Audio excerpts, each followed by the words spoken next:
তো hello guys, আজকে বানাবো দেখো, আটা ছেনে রেখেছি মেথি পাতা দিয়ে।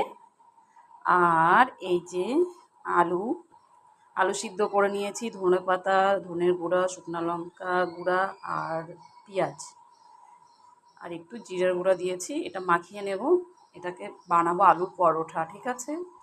আর চলো আর একটা রেসিপি দেখা। এই যে বিন্নি ধানের চাল, এই যে বিন্নি ধানের চাল ভিজিয়ে রেখেছিলাম, একটু ঝরা দিয়ে রেখেছি।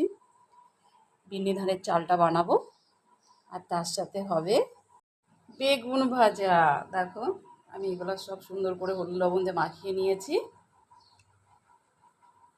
আর বানাবো সয়াবিনের সবজি, যেটা আলু আর পটল দিয়ে বানাবো। এখন আলু পটল কাটা হয়নি, খালি এতটুকু রেডি হয়েছে, তা বানিয়ে নিই ঝটপট করে, তোমাদের সবাইকে দেখাবো। হ্যালো গাইস, তো দেখো আমি আলুর পরোটা বানাচ্ছি। আর দেখো বন্ধু, বিন্নির চালের ভাত, যেটা আমি কড়াইয়ে করে নিচ্ছি।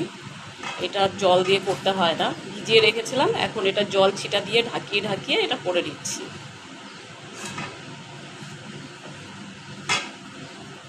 তো ফাইনালি গাইস দেখো, আমার কিছুটা রান্না কমপ্লিট হয়ে গেছে মর্নিংয়ের জন্য। আর এটা এখন ওপেন করে দিই। এই যে বিন্নি চালের ভাত, একদম গরম গরম, দেখো ধোঁয়া উঠছে। আর এই যে একটা নিরামিষ সবজি করেছি, এই যে বেগুন ভাজা, আর এই যে আলুর পরোটা। তো বলো সবাই, কেমন হয়েছে রেসিপিগুলো? আর সোয়াবিনের সবজিটা এখনও বানানো হয়নি, আগে মর্নিং এটা দিয়ে দিলাম। তো দেখো কেমন হয়েছে, সবাই খেয়ে বলবে।